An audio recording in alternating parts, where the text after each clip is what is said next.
Duha ka tawo patay gipamusil didto sa Barangay Ocaña, Carcar. Duha ka drug pusher nadakpan sa usa ka search warrant nga giserve sa kapulisan. Kanhi Barangay Kapitan sa Guadalupe mi-enter sa plea nga not guilty sa kasong pagsubak sa Anti-Graft and Corrupt Practices Act. Pamilyang Garcia nagpabilin nga takob sa kamatayon sa 18 anyos nga Gail Garcia. Aksyon Bisaya Exclusive, one-on-one interview sa kontrobersyal nga si Jobel Basco.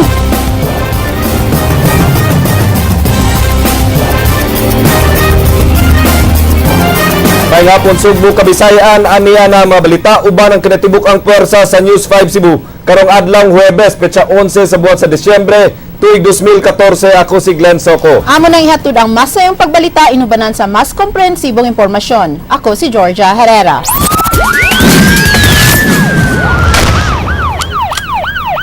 Duha ka lalaki nga gidudahang nalambigit sa iligal nga kalihukan sa dakbayan sa Carcar gipamusil kagabi. Swerte nga wa giapilang inahan sa usa sa mga biktima sa duha ka wa mailhing gunman. Ryan Sorote, Sugin Limi. Patay diha dayon ang magigalang Joseph Abella o Ronnie Tagima Cruz human matusak-tusak ang ila mga lawas ug bala pasada alas 8 kagabi. Nag-istorya ang duha sa gawas sa panimay sa pamilyang Abella sa sitio Bonbon, Barangay Ocaña sa dakbayan sa Carcar dihang giduol silang duha ka wa mailing mamumuno. Unang gipusil si Tagima Cruz nga suway pangnidagan apan naabtan og gipaulanan og bala. Giingong mikamang pakini apan gidulitan sa gunman. Sunod gipusil si Abella nga naglingkod ining kahoy kinsa nakakita sa pagpatay sa iyang higala. Nakaluwasab ang inahan ni ini nga si Heriberta kay wa kinahilabti sa mga gunman bisan og nakakita sa pagpamusil. Nangin raw man tuy ko anin taon katura man tambok doy magsigig ari na ito'y atraso.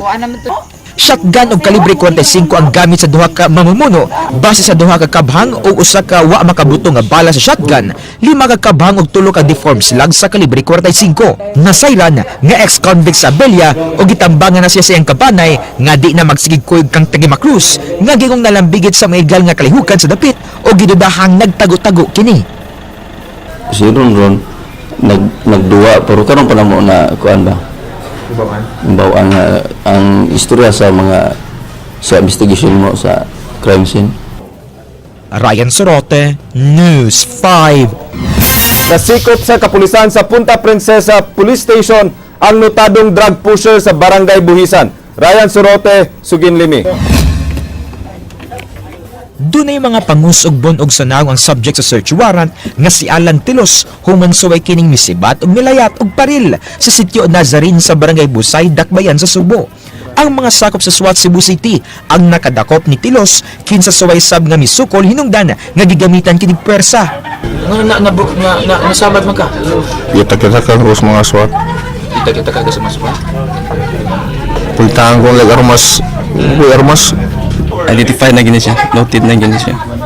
Sa pagrumbo sa panimay sa subject, nakuha kining metal case nga dinesod nga usa ka dakong putos, usa ka medium og 15 ka gagmang pakete sa gituang shabu nga mobalor tanan og kapin 16,000 pesos. Giulagway nga usa ka level 2 drug pusher si Tilos nga makadispose matag siman og di mo minus 15 gramos nga shabu nga dunay street value nga 30,000 pesos. Usa ka buwan nga gipadid-an sa Punta Princesa Police ang subject og kaduha nga gitest by aron siguro gyud nga maksikop kini. Niadtong 2008 nakagawa sa presuhan si Tilos tungod gihapon sa drogas.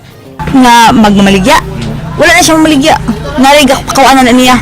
Gingong magnapo katuig nang nagnegosyo shabu ang subject nga dugay nang giproblema sa mga taga-barangay. Giangkon ini nga user gihapon siyang shabu apan mihunong na sa pagpamaligya sukad nga nakagawa sa prisuhan. Ryan Sorote, News 5. Notadong drug pusher na sikop sa bypass operation sa mga sakop sa Cebu City Anti-Illegal Drug Special Operation Task Group. Leslie Caminade Vistil, Sugin Limi. Kining usa ka dakong puto sa gituang Shabu ang nakuha sa mga sakop sa Cebu City Anti-Illegal Drug Special Operation Task Group gikan kang Raul Reyes nga nasikop pinaagi sa buy-bust operation pasado alas 6 kagabi. Mobalor ang maong putos sa Shabu og tunga sa milyon. Nagkasabot ang pulis dekoy og si Reyes nga dinhi mag-abot sa Lucio Street sa Barangay Calamba alang silang transaksyon. Unang gipalitan si Reyes og drugas nga mobalor og 30,000 ug dihang gitunol na kini ngadto sa pulis dekoy wa na makaipsot si Reyes. Gani mo siyang interview wala pa siya previous nga nadakpan information nga nadakpan siya. Sumhog na baguhay lang na siya. Baguhay lang niya then dili siya ng mga pitsi-pitsi ng bangga-bangga nga gusto mo ba. What do you mean bangga-bangga siya? Kining magsabot lang man ba then dili siya ng mga ginagmay lang siya dili siya aning binagko o binulto man. Nakadawat og taho ang kaidsot sa pagpamaligya ni Reyes og Shabu mao nga gipaubos kining surveillance sud sa duha ka semana. Naglisod ang kapulisan sa pag-imbestigar sa dinakpan kay di kini mo kooperar. Pwede gamitan ng drugs. Kasong pagpamaligya og paghupot og ginadiling drogas ang kasong ipasaka batok sa dinakpan. Leslie Caminade Vistil, News 5. Kasamtangan gihaya karon sa Cebu Rolling Hills ang patayng lawas sa 18 anyos nga babaeng anak ni kanhi capital consultant nga si Byron Garcia.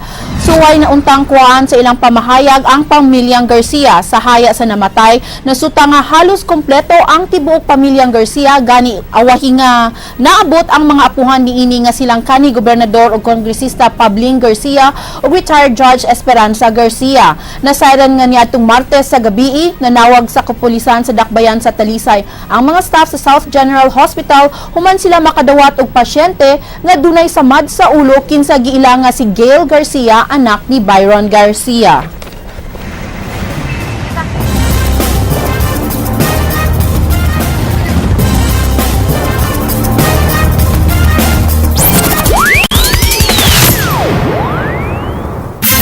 Wapay kompletong report ang lalawigan sa Sugbo sa mga kadaot sa agrikultura sa mianang Sugbo. Apan base sa tulo ka mga lungsod nga nakahatag na sa ilang report, mikabat na og 6 milyones pesos ang danyos. Jinky Bargio, Suginlimi. Gibutyag kaganiha sa pangu sa Provincial Agriculturist Office nga tulo pa lang ka mga lungsod nga naapektuhan sa bagyong Ruby ang nakasumiter sa ilang damage assessment report sa natad sa agrikultura. Kini naglangkob sa Tabugon, Carmen ug Bantayan din nitala og kapin sa 6 milyones pesos nga danyos sa mga uma ug kahayupan. Nasa tay mga LGUs nga gamay ra pud sila og manpower ba. Ang ato mga counterparts ngadto unya ikaduha ang availability sa kaning data ngadto for sure maato na sila barangay captain inana ba. Gipaabot pa nga makasumite sa ilang report ang ubang mga lungsod apan sa pagsusi ni Sarahena sa amihan ng Sugbo, iyang nakita ang mas labihang napektuhan mao ang kamaisan ug kasagingan. Dunay mga mangingisda sab ang napektuhan apan di hinuon kini grabe. Labi na gila atong marginal farmers and fishermen na mga ingon ani unexpected naapod sila makakuha ba bisag ginagmay lang nga kuan sa katong sa insurance. So karon better prepared kita after of course Yolanda. So daghang na diksyon atong nakatunan sa Yolanda. Jinky Bargio, News 5. Isugda na kagabi sa Department of Social Welfare and Development ang Cash for Work program. Aron dunay mutabang kanila sa pagpamutos sa mga family food packs nga dadon sa mga nabiktima sa bagyong Ruby sa Eastern Visayas. Leslie Caminade Vistil, Suginlimi. Di mo mino sa 20 katawo ang unang nakuha sa DSWD-7 aron mutabang sa pagpang-repack mata gabii sa mga relief goods dinhi sa ilang warehouse sa gisirad ang CICC. Kasagaran kanila, mga sakop sa Pantawid Pamilya Program sa maong buhatan. Pero due to limited manpower, wala mi kaabot jud. Mo na nga nag-cash for work me to all Pantawid beneficiaries nga patabangon na mo direct repack ana. Pero we need more than 20, no? So we are encouraging the Pantawid beneficiaries to be part of the cash for work para sad sila maka-earn sad sila og income. Ni-avail sa mong programa sa DSWD si Maria Teresa kay alang kaniya nga gawas nga makadawat og suhol makatabang sabsiya siyang isig kataw pinaagi sa pag-repack sa mga family food packs. Anong kumutabang sa atong sigataw ba? Moto ni apil mi, ganihan mi buntag, diri. Ya karon kay alas 5 may mong out.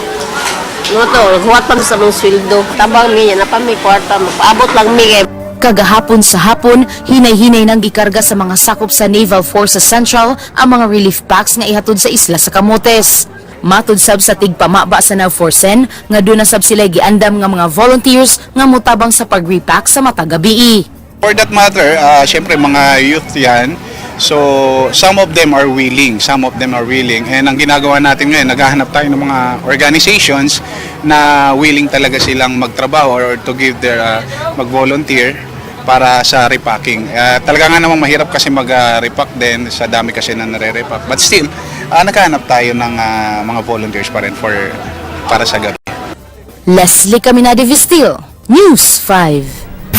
Bilan nga anaan na mahimutang sa entrada sa Cebu City Hall Executive Building na sunog gumikan sa depektosong Christmas lights. Matud sa DTI nga bisan og dunay ICC sticker ang maong Christmas lights, dili kini garantisado nga di kini makaingon og sunog.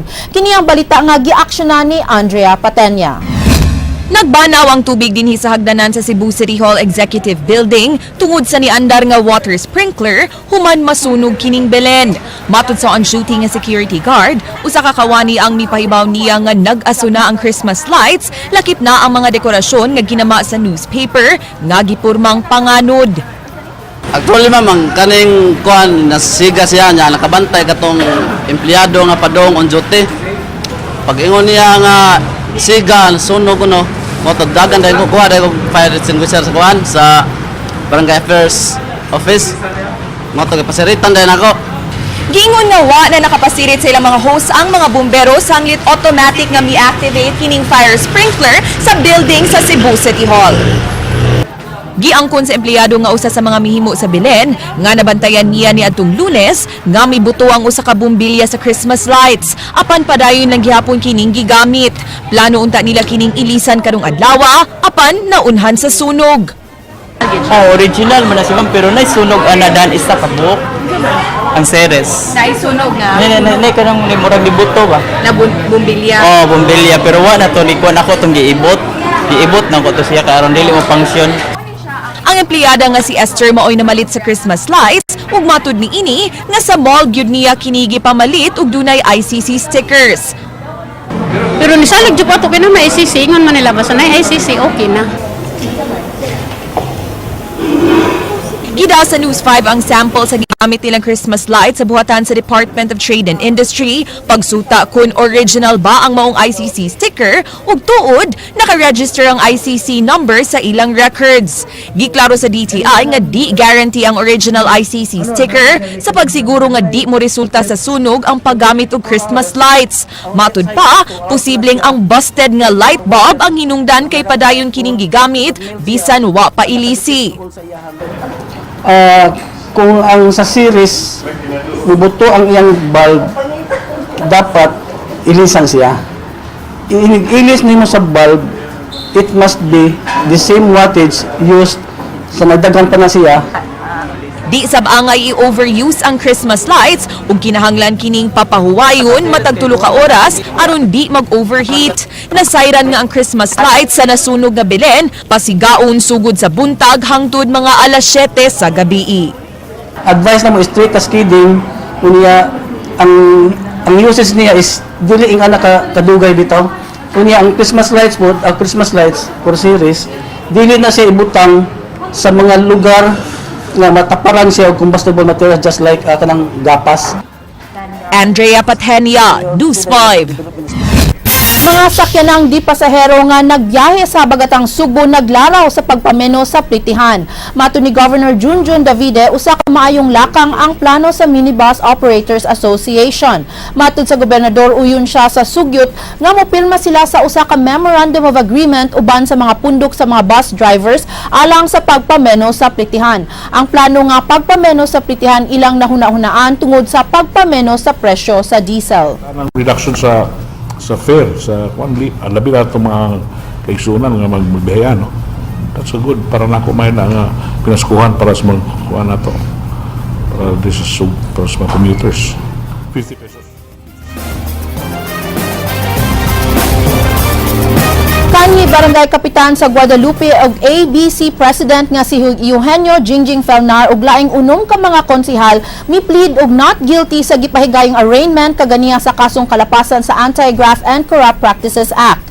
Atubangan ni Judge Estela Alma 5 sa RTC Branch 12 mi-plead nga not guilty sa pasangil nga wa sila miagi og tukmang proseso sa pagpalit og mga binhi ug uban pang gamit sa pagpananom nga nagkantidad og 6.2 million pesos. Ang mga binhi gingong isip kabahin sa livelihood project nga ilang gikuha gikan sa Priority Development Assistance Fund ni kanhi Kongresista Antonio Cuenco sa Cebu City South District.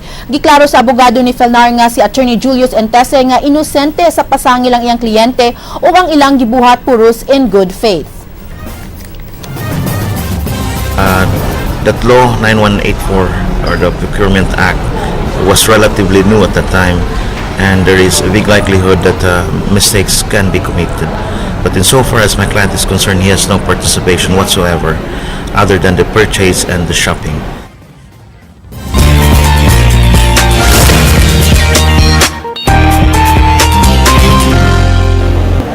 Gipay kayo ni atong weekend ang tulo ka adlaw nga festival sa pagsaulog sa Asianization of the Guitar, ang labing unang festival sa pagtugtog og gitara. Gipaluyuhan ang maong kalihukan sa Cebu Music Conservatory ug sa University of San Carlos ubos sa direksyon ni Dr. Charito Pizarro usa ka magtutudlo og nabantog sab nga pianista. This is all economic, and I thought there should be something artistic, aesthetic, and I thought the guitar would be a very viable medium because the passion for guitar is shared by these nations. Ang advokasya sa mga music festival nga hiusahon ang mga nagkadayang nasod pinaagi sa pagpaambit sa gasa sa musika gamit ang gitara.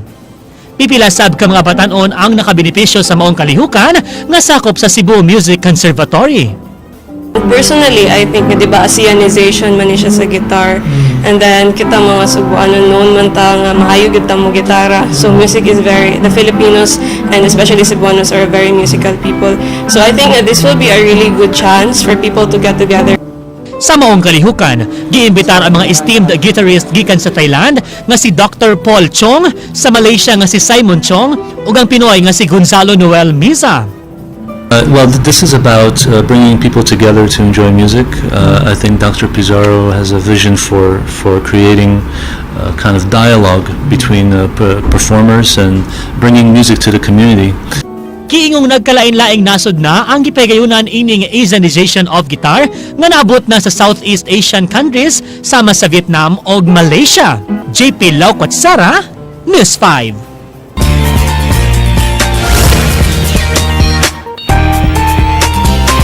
Mas midako ang lungag sa sinkhole nga nadiskobrehan sa lungsod sa Badian human ang bagyong Ruby. Andrea Patenya, Sugin Limi. Gipaybaw ni Department of Environment and Natural Resources kun DENR7 Information Officer Edilia Medo na human ang bagyong Ruby, mas bidako ang sinkhole nga nadiskobrehan sa barangay Banhigan sa lungsod sa Badyan ni atong Nobyembre 27. Mga 6 meters ang diameter ni ini atong unang nadiskobrehan nga nahimong 12 meters human ang pipila ka adlaw ug gidako na sab ngadto sa 15 meters human ang bagyo. Matunilya Medo, prone gyud sa sinkhole formation ang lalawigan kay limestone ang 70% sa yuta dinhi nga dali kayong muhumok hilabi na kunting uwan. Ang ihang chemical composition ani niya is kuan man siya calcium carbonate no mo react siya sa acid rain ug sa humic acid unya eventually once mo react siya mo form siya weak carbonic acid unya human to iyang hinahinayon og hilis ang kining calcium no. Tungod ni ini subling nanawagan ng DENR7 ngadto sa lokal nga kagamahanan sa Badyan nga di gyud papuy-an ang sud sa 70-meter radius sa maong sinkhole. Kinahanglan dili siya paduulan no. Unya i-enforce pod nato nga do na pod siya kining signage no or warning para dili siya maduulan gid sa mga tao. Pahimangno sa miini ngadto sa mga mulupyo nga di kinilabayan og basura o himuong septic tank kay sila rasab ang magantos kay kasagaran sa mga sinkholes konektado rasab sa river systems. Awhag sab nila ngadto sa mga developers nga ipaubos sa engineering, geological and geohazard assessment ang ilang mga construction sites pagsuta nga luwas kining tukuran ug way na pormang sinkhole sa ilawom. Gipaabot pa sa DENR7 ang ilang request nga ground penetrating radar gikan sa Mines and Geosciences Bureau Central Office aron makapahigayon og kompletong assessment sa maong sinkhole. Andrea Patenia, News 5. Sa labing unang higayon, gitadlas sa mga inilang Subuanon ang isla sa Subo ug Negros Island gamit ang ilang mga vintage cars ug sports cars alang sa tulo ka adlaw nga Tour de Cebu niadtong weekend. Jinky Bargio, Sugin Limi. Dinhi sa Cebu IT Park, nagtapok ang 30 ka mga vintage cars ug sports car nga gipanag-iyas sa mga inila nga pamilya sa Sugbo alang sa Tour de Cebu, diin pandagano nila ang ilang karaan nga mga sakyanan sud sa 1,000 kilometers gikan sa Sugbo, Dumaguete, Bacolod City ug balik dinhi sa Sugbo. We wanted to make for the first time a historic rally, a touristic rally to showcase the beauty of the islands and to go all around Cebu and the surrounding islands, no? Si Aksyon Bisaya Angkor ug magpapatigayon nga si Glenn Soco mo'y usa sa mga naka-conceptualize ining maong kalihukan. Gimaneho ni kapatid Glenn ang iyang 1967 Alfa Romeo Italian car nga iyang nasunod sa iyang amahan. Matud niya, ang pag-atiman ug karan nga sakyanan adunay sikreto. Sama ra na siya mag-maintain sa kag babae, di ba? Kinanglan sa nimong imusang gamon at tumanon. Sa mga gagmay lang butang, no? Like kanang pag-ayo, check up sa mga oils, bigyan mga nilisod kay i-maintain. Ang presidente sa Performance and Classics Enthusiast Club Conpace nga si Danao City Vice Mayor Red Durano mipebaw nga kabahin sa ilang matigom nga kwarta ilang ihatag ngadto sa Emergency Response Unit Foundation kon Aero. And AEROF is considered as one of the best rescue foundations in Asia. So might as well help them. Ang maong kalihukan nahitabo sud sa tulo ka adlaw ni adtong weekend. Jinky Bargio, News 5. Ay, gusto ko na ko. 43 ka bagong kaso sa HIV o AIDS ang natala sa Department of Health Region 7 niadtong buwan sa Setyembre. Gani ang Central Visayas mo'y ikatulong rehiyon sa nasod nga nakakontribute sa labing daghang bagong kaso sa maong sakit. Andrea Patenya, Sugin Limi. Unsa may kumul nga kamatya. Sukad 1984 hangtod karong tuiga, dunay nay natalang 200,000 ka mga kaso sa HIV/AIDS dinhi sa Central Visayas. 1,712 niini ang gikan sa lalawigan ug sa dakbayan sa Sugbo, 52 sa Bohol, 37 sa Negros Oriental ug 2 sa Siquijor. Samtang karong tuiga, miabot na sa 19 ang mortality cases sa Kabisayan. Kadaghanan sa mga kaso sa HIV/AIDS dinhi sa Kabisayan gumikan sa sharing of needles ug ikaduha na ang pakighilawas. Kung kaniadto duha lang ka mga pasyente ang magpa-enroll sa program sa VSMMC matag buwan, misa ka na kini ngadto sa 18 ka mga pasyente per month ug makadawat sab sila og 200 ka mga consultations sa usa ka buwan. 8 anyos ang ilang labing bata nga pasyente, apan namatay na ug karon 13 anyos na ang ilang youngest patient, samtang 73 anyos ang labing tigwa nga pasyente nga ilang giatiman karon. Importante gyud ang early treatment ug diagnosis aron mapatasan ang lifespan sa usa ka HIV/AIDS patient. Sa VSMMC, libre ang testing ug tambal alang sa mga HIV/AIDS patients. Matud ni Dr. Rene Buliacer sa Human Life International, nagabata na ang mga HIV/AIDS patients karon. Gani, doon na sila yung mga pasyente nga third year high school pa na himong sexually active. As I said, usbo na mamong approach next year. We really have to aside from more massive na information campaign sa mga youngster, lagi na sa young group, including the high schools, not only because among focus for the last few years, we just focus among sa college, no? And then among manaog nami sa high school, and then we are even targeting to form an organization among the high school, both private and public. Ang amo lang gid nga duna gyud continuous nga we have to afford and continuous nga factual information education campaign. Lakip sa mga sintomas sa HIV/AIDS mao ang hilanat, pagkaluya, paghubag sa lymph nodes, kalibanga, weight loss, ubo ug paglisod sa pagginhawa. Andrea Patenia, News 5. Pasado alas 2 karong hapon, formal nang misangat og reklamo sa buhatan sa City Prosecutor's Office ang tag-iya sa beauty parlor batok kang Jubel Baskog. Kinsa misibat human kini nagpa-makeover. Nasuta sab nga dunay taxi driver nga wa sad niya babayri. Jinky Bargyo, Sugin Limi. Kasong estafa nga tubangon ni Jubel Baskog human siya misibat sa bayronon sa tanang services sa Nails and Cocktails Beauty Salon. Matod sa tag-iya sa maong salon nga gibuhat niya kini agig pahimangno sa ubang mga negosyante nga magbantay sa mga modos ni Jubel. And this is just to create awareness. I know it's only a small amount, but it's not only about the amount. This is a problem for her. I think she's suffering from something, mental disability maybe. And I believe that she needs help. Nag-abot kaganiha sa prosecutor's office si Christy o kining taxi driver nga si Noy Boy kinsa gingong na biktima sab ni Jubel human wa bayari ang taxi nga dulan sa 500 pesos. Asoy niini nga gikan sa Pacific Mall si Jubel sa Dakbayan sa Mandawi. Nagpahatod kini sa Kapitolyo ug dayon sa Cebu Museum apan wa na kini mibalik. Niingon sa dong. Unsa man din bayhanay mong paabot? Ko katong gwapa kayo, ma'am. Mutong niingon sa dong maabtan na nakabuan-buan diha dong pinaabot. Ingko mao ba? Mutong murag nahugno akong kalibutan. Gikabalakan sa duha ka reklamante nga posibleng daghan pa unya ang nabiktima ni Jubel. Jinky Bargyo, News 5. Gitawag nga conduct disorder ang gipakita nga lihok ni Jubel Baskog matud pa sa pangu sa Behavioral Sciences Department sa Vicente Soto Memorial Medical Center og dili kleptomania. Andrea Patanya, Sugin Limi. Impulse control problem nila.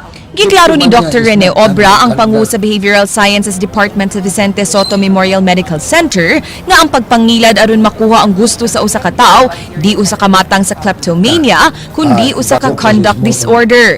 Mitumaw na sabang issue sa kleptomania, human na miktima og balik ang nailhang gwapang shoplifter sa Subo nga si Jubel Baskog.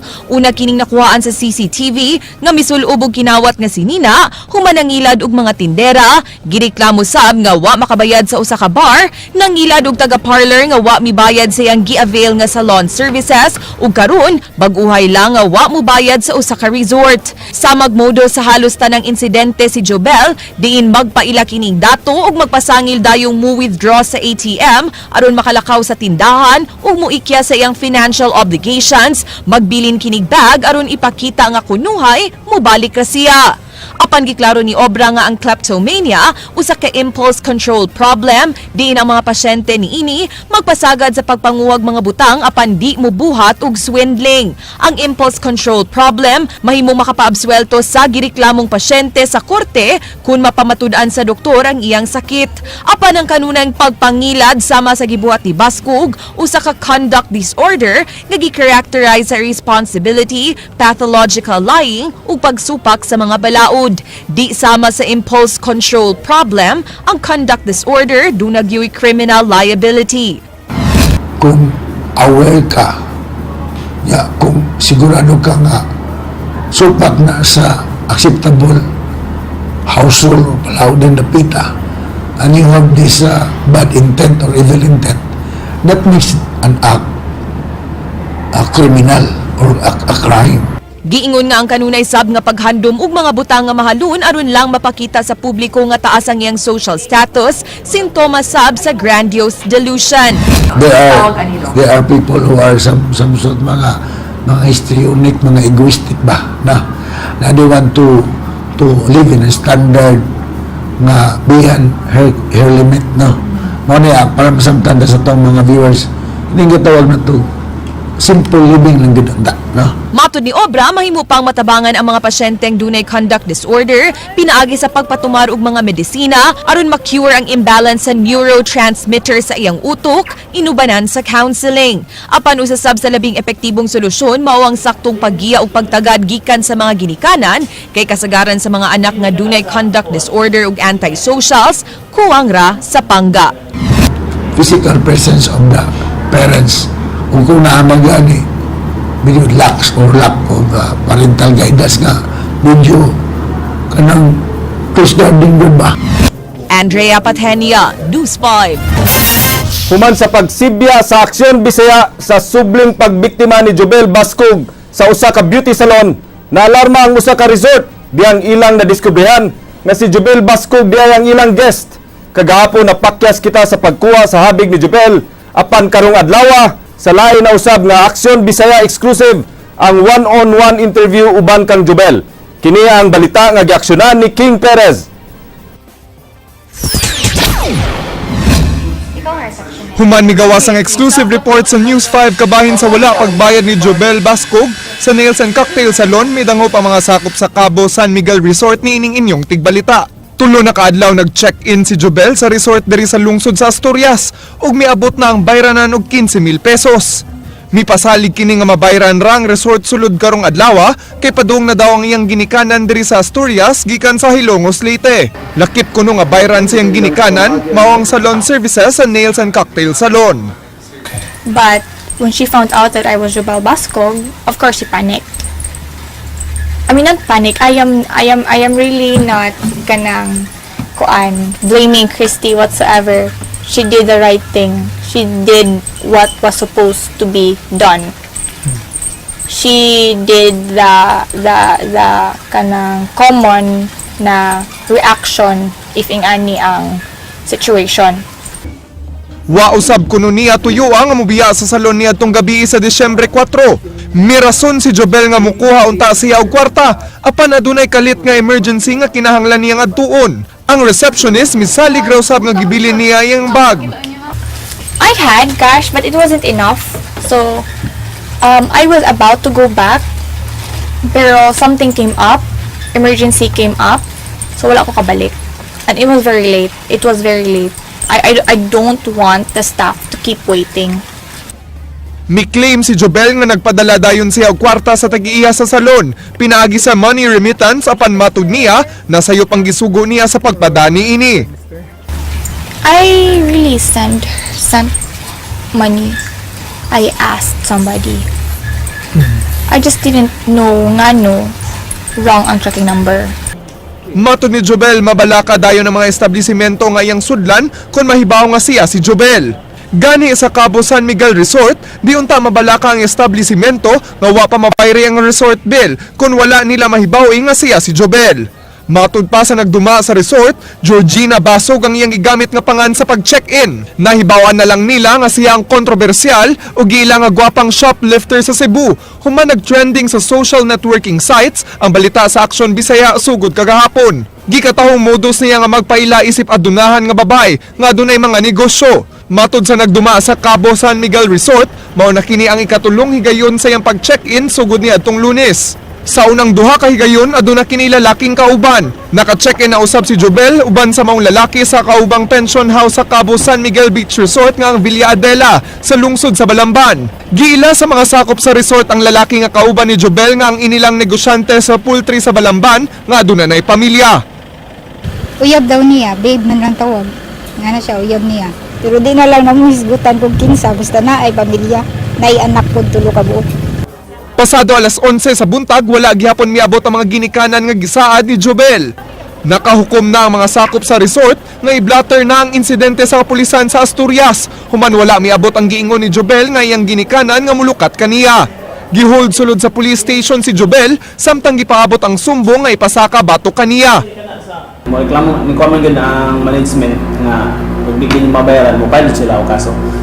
So karon as station din siya sa pwede nga makalakaw unless nga bayaran niya ang iyang problema sa. Sa unang pagdala siyang kaso dito sa Mandaue City, 19 anyos ang edad nga iyang gitugan ug natala sa blatter. Sa among kauban, yun siya 23 niya. Paganina lang, yun siya 17 niya. Sa mga pulis, 16 na po. Karon nga gihold na sa kapulisan sa lungsod sa Asturias si Jobel Bascog samtang gisusi pang tinuod nga edad ni ini, andam atubangon ni Jobel ang mga ipasakang reklamo bisan pa nga gihimakak niya mga pasangil batok kaniya. Do I have a choice? I'll just siguro try to ask and siguro talk to her. I will wait for my parents.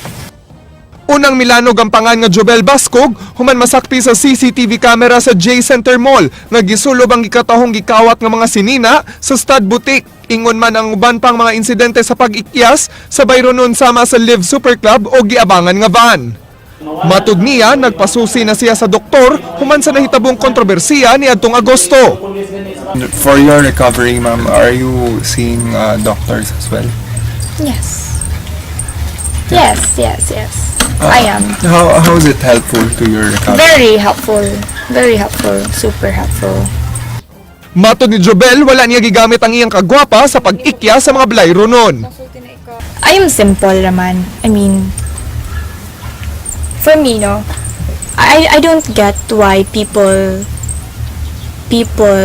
title me as guwapa, sexy, when in fact dili ra ba. I am just normal. I mean, I just don't get it. Ngano no.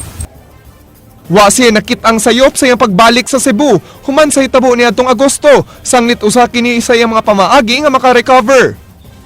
Because I'm not banned in Cebu. Oh, okay. So, I came back because I don't know. I want to feel comfortable in Cebu again.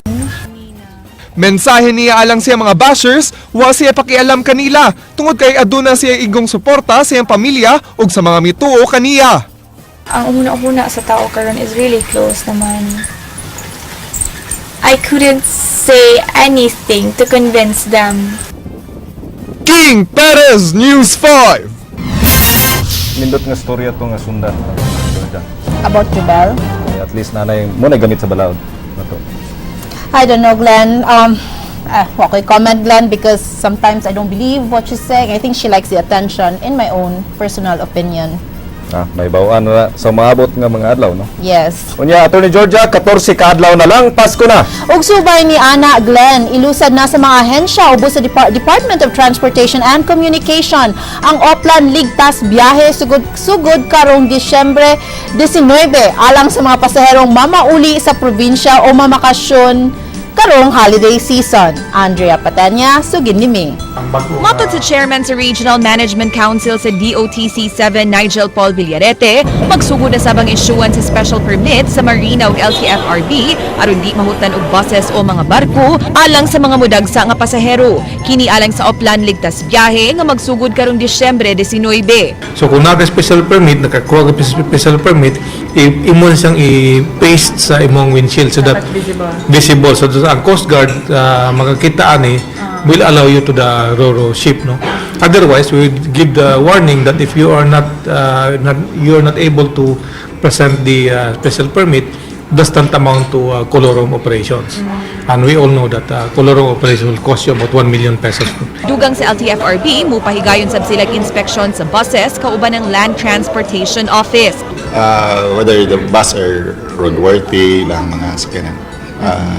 Mga drivers kung they're physically fit to drive, like that. Ang Philippine Coast Guard ni pahibaw nga magbutang silang public assistance desk sa mga pantalan alang sa tanang concern sa mga pasahero.